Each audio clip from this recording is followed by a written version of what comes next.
대부분의 선생님들은 학생에 도움이 될 수 있는 처리 방법을 원하죠.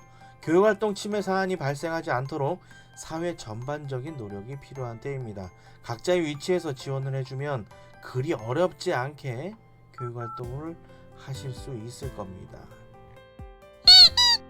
여러분 안녕하세요, 훈이쌤입니다. 오늘은 선도위원회와 교권보호위원회 사안을 구분하는 3가지 방법을 알려드릴 거니까요, 영상 끝까지 시청 부탁드립니다. 구독, 좋아요, 알림 설정도 지금 누르고 시청하실게요. 그럼 시작합니다.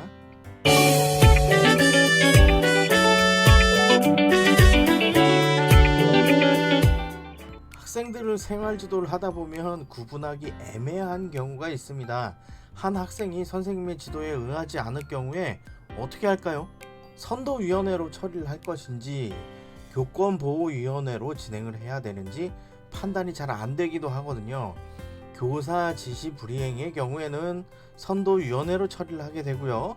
수업이나 쉬는 시간에 정상적인 지도에 불응하고 교육활동 방해한 경우에는 교권보호위원회에서 처리를 하죠. 교권보호위원회가 더 상위 단계라고 보시면 맞습니다. 첫 번째 단계예요. 학교 생활 규정을 확인하는 겁니다. 모든 학교에는 학칙에 근거한 학교 생활 규정이 있습니다. 학교 생활 규정을 근거로 징계를 부여할 수 있죠. 학생 선도위원회에서는 학교폭력 사안이나 교권 침해 사안을 다루지 않거든요. 별도의 절차를 거치게 됩니다. 학교 내 질서 유지와 관련한 경우에는 학생 선도위원회에서 처리를 하게 되죠. 선생님의 지도를 방해한 경우에는 교권보호위원회에서 처리를 하고요. 학생들에게 징계를 부여하는 것은 단순한 벌을 주는 개념이 아닙니다. 학교 생활을 하면서 규칙을 지키고 다른 사람들과 더불어 살아갈 수 있는 방법을 배우는 과정이죠. 선생님과 갈등 상황이 발생했더라도 앞으로의 행동을 잘하겠다는 마음가짐이 있으면 됩니다. 바람직한 인성을 가지고 있어야 다른 사람들과 잘 어울리며 소통할 수 있습니다. 학교 생활을 하면서 학생들의 학습과 인성교육이 함께 이루어질 수 있도록 하는 겁니다. 두 번째는요, 교사의 판단이에요. 가장 중요한 것이기도 합니다. 담당 선생님의 판단보다는 해당 사안과 관련한 당사자 선생님의 판단이 가장 중요하죠. 학생들을 지도할 때 지시 불이행으로 볼 것인지 교육활동 침해 사안으로 볼 것인지를 구분하는 겁니다. 정상적인 교육활동이 이루어지고 있는 상황이었는지도 생각해 봐야 되고요. 수업 중에 일어난 일이라고 한다면 다른 학생들이 피해를 볼 수도 있는 상황이거든요. 학생들의 인성지도 차원에서 진행하고 있는지도 판단의 요소입니다. 수업 시간에 스마트폰을 사용하는 학생들이 있는 경우를 생각해 보자고요. 수업 중 스마트폰을 사용하지 않을 것을 요구하는 선생님의 요청을 거부하는 경우에 학생 선도위원회에서 처리를 하죠. 더 나아가 휴대폰을 던져버리거나 학생이 선생님께 욕을 하고 고성을 지르는 경우에는 교권보호위원회에서 처리를 하게 됩니다. 세 번째는요, 다른 학생의 학습권 침해 여부예요. 선생님이 수업을 진행하지 못하는 경우가 해당될 수 있겠습니다. 심리적인 피해로 인해서 정상적인 수업 진행이 불가한 경우도 있고요.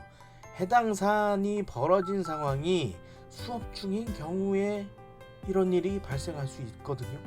교육활동 침해로 인해서 다른 학생들이 피해를 보게 되는 겁니다. 선생님이 마음 놓고 교육활동을 할 수 있는 상황을 만들 수 있도록 지원을 해줘야 되죠.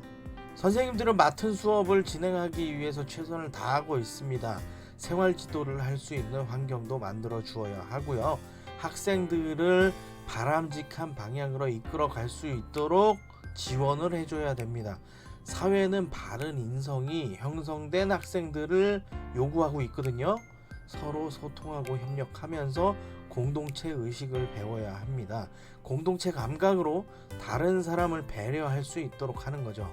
나의 작은 행동이 다른 사람에게도 영향을 미칠 수 있으니까요. 학생들의 처리가 애매한 경우를 살펴보았습니다. 학생 선도위원회에서 진행해야 하는지 교권보호위원회에서 처리를 해야 하는지 고민되기도 합니다. 대부분의 선생님들은 학생에 도움이 될 수 있는 처리 방법을 원하죠. 교육활동 침해 사안이 발생하지 않도록 사회 전반적인 노력이 필요한 때입니다. 각자의 위치에서 지원을 해주면 그리 어렵지 않게 교육활동을 하실 수 있을 겁니다. 오늘은 선도위원회와 교권보호위원회 사안을 구분하는 3가지 방법을 알아보았습니다. 오늘 영상 보시고 의견 있으신 분들은 아래에 적극적인 댓글 남겨주시고요. 구독, 좋아요, 알림 설정도 부탁드릴게요. 그럼 다음에 또 뵙겠습니다. 안녕.